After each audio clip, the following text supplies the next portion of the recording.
This is my summary of the first module on the differences between progress monitoring and annual achievement tests. I actually really enjoyed this module a lot. It gave me some ideas of what I can use in the classroom. I did alternate route instead of getting a teaching degree, so a lot of stuff like this is completely new to me. When I thought of assessment, I would think of picking one particular topic and testing on that and then moving on to the next one, which is mastery measurement. But after I read a lot about the CBM, I saw a lot of benefits to it. You have the real-time data as opposed to the end-of-the-year data.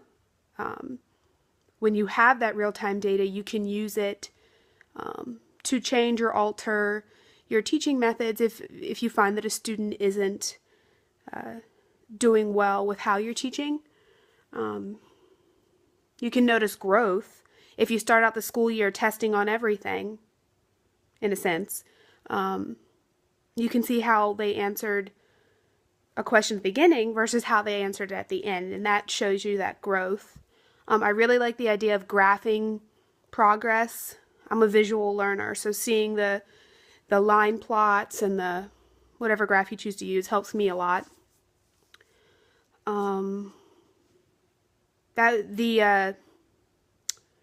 Picking one particular topic and then moving to the next was one example of mastery measurement. And CBM, you take the entire curriculum from the beginning, test on it all, and are able, like I said before, to see the difference in growth. So that's one way it's different.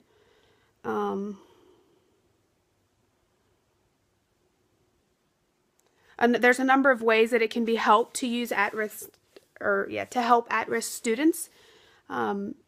Seeing the growth will help you notice progress towards annual goals.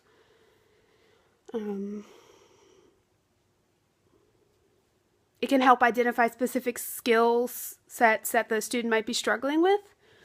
And it can also help identify students who are in the general education classroom who might need that extra attention or change in program. And I didn't know the 6 steps before I read this module, so I'm just going to go ahead and share that. Create or select appropriate tests, administer and score, graph the scores, set goals, make instructional decisions based on CBM data, and communicate progress. I think the one that I'm looking forward to the most is making instructional decisions based on CBM data, because as a second-year teacher, it's really, I'm still getting used to gauging students and what they are and aren't learning, and how I can best help them. And I feel like the CBM method, showing growth, showing areas of opportunity, will help me alter my instruction to help them. 2 ideas that I got during the module that I could help in my classroom are,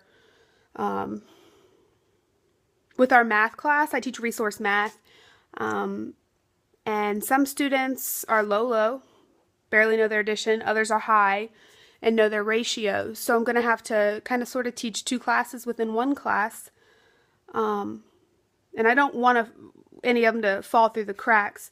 So in terms of like the simple stuff, the students who are still struggling with addition, I can give them addition, subtraction, multiplication, division. Now, I'll make sure that they know that I don't have any expectation that they're going to ace this, but I think it'd be good for them to try it. And then as we're learning these skills, the subtraction, division, multiplication, I'll be able to see how they're progressing and how they're receiving my teaching. The other thing I picked up was the doing it for spelling. They're awful spellers, my students. And in one of the videos, it had shown how they scored the spelling where you got credit for part of the word that you spelled correctly. And I think as a morale booster, that would be a lot better, and it's easier for me to track progress. If I'm not just marking it wrong completely, it gives me a number that I can track. So I would like to try that with spelling, and start doing the spelling weekly, because they need it in intense spelling instruction. So that's my plan. And that's my summary for Module 1.